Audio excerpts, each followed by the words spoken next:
रहीम दोस्तों, मलिक सिराज अहमद आपकी खिदमत में हाजिर। आज 29 नवंबर 2022 आज का दिन एक इंतहाई अहमियत का हामिल दिन है। आज का दिन पाकिस्तान की सियासी और अस्करी तारीख के अंदर एक ख़ास अहमियत रखता है। अस्करी तारीख में अहमियत इसलिए रखता है कि आज पाकिस्तान की फ़ौज के जो आर्मी चीफ हैं जनरल कमर जावेद बाजवा साहब, उनका जो अपना कैरियर था वो अपने अख्ताम को पहुँचा और आज जनरल आसिम मुनीर साहब ने पाकिस्तान की जो फ़ौज की जो कमांड है वो संभाली है। आज से उनके जो कैरियर है वो आज से शुरू हो रहा है। और इससे पहले एक दो दिन के अंदर जो डेवलपमेंट्स हुई हैं उसमें जो मीडिया की इतलात हैं उसके मुताबिक जनरल अजहर अब्बास और जनरल फैज़ हमीद ये अपने ओहदों से कबल वक्त रिटायरमेंट ले चुके हैं। तो सियासी अस्करी हवाले से तो ये एक अहमियत का हामिल इस हवाले से हो गया। जहाँ तक सियासी हवाले से इसकी अहमियत है उसमें आज जो करने वाली बात है वो ये है कि आज से नए आर्मी चीफ जो है ना वो इस अहद और इस वादे के साथ अपने कैरियर को शुरू करने जा रहे हैं कि आज के बाद पाकिस्तान की जो फ़ौज है वो पाकिस्तान की सियासत के अंदर मुदाखलत नहीं करेगी।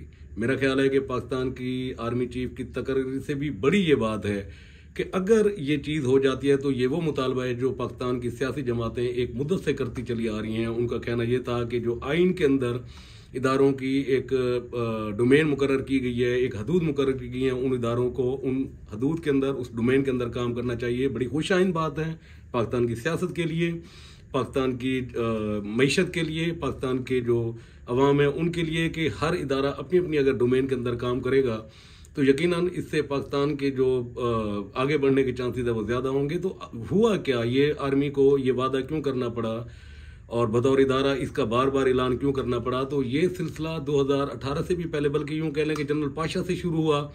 एक इमरान प्रोजेक्ट जिसको कहा जाता है, जो सियासी जमातें इल्ज़ाम लगाती हैं कि जी एक इमरान प्रोजेक्ट शुरू किया गया।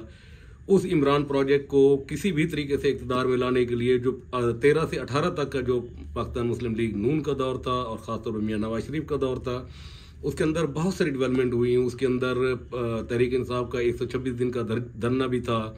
उसमें एक किस्म की आखिर में आकर तो मियां नवाज शरीफ साहब भी इक़्तिदार से ना सिर्फ आउट हो चुके थे बल्कि पाकिस्तान का जो पूरा पॉलिटिकल सेटअप था स्टक ऑफ हो गया था, रुक गई थी हर चीज़।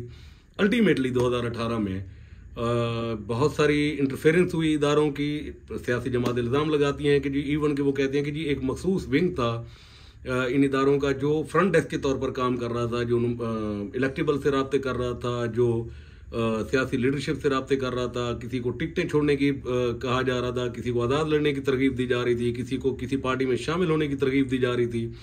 यही वजह थी कि असम्बली का जब सेशन शुरू हुआ तो floor of the house Pakistan Peoples Party के चेयरमैन मौजूदा वज़ीर ख़ारजा पाकिस्तान के जनाब बिलावल भुट्टो ज़रदारी साहब ने कहा था कि ये प्राइम मिनिस्टर जो है ये इलेक्टेड नहीं है, ये सिलेक्टेड है। और ये बहुत बड़ा इल्ज़ाम था और उस इल्ज़ाम की उनके पास उस वक्त दलील थी। उस वक्त जो इक़्तिदार में पाकिस्तान तहरीक इंसाफ थी वो उनके उस इल्ज़ाम को मानने के लिए तैयार नहीं थी। लेकिन अल्टीमेटली जब ये रजीम चेंज हुई तब आकर पाकिस्तान की मुसल्लह फ़ौज को ये अनाउंस करना पड़ा कि जी पाकिस्तान की जो मुसल्लह फ़ौज हैं वो फरवरी में फ़ैसला कर चुकी थी कि वो मज़ीद पॉलिटिकल इंटरफेरेंस नहीं करेंगी। सियासत एक अलहदा पोर्शन है, इनको अपना काम करना चाहिए, हमारा अपना काम है जो हम करेंगे।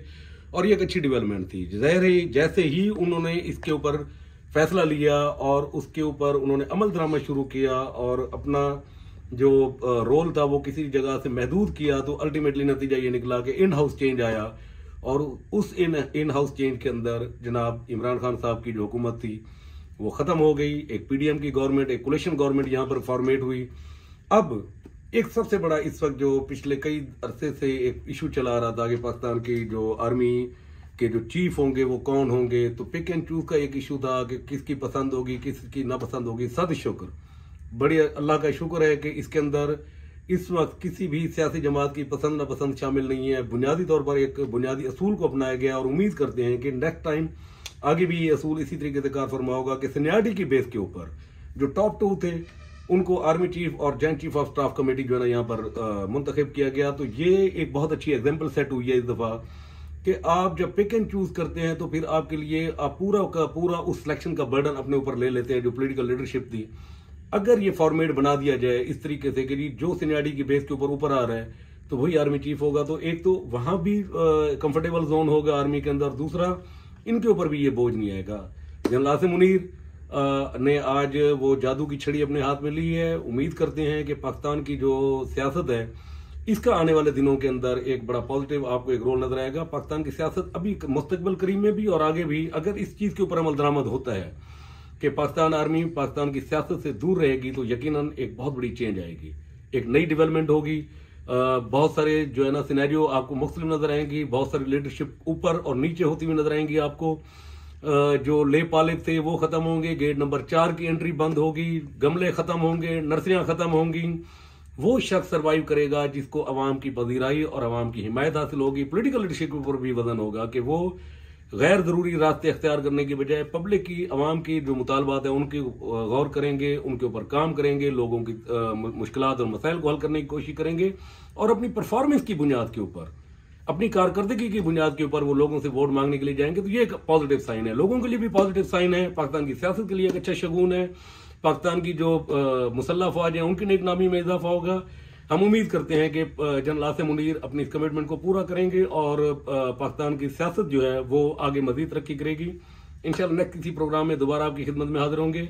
तब तक के लिए इजाजत, अल्लाह हाफिज।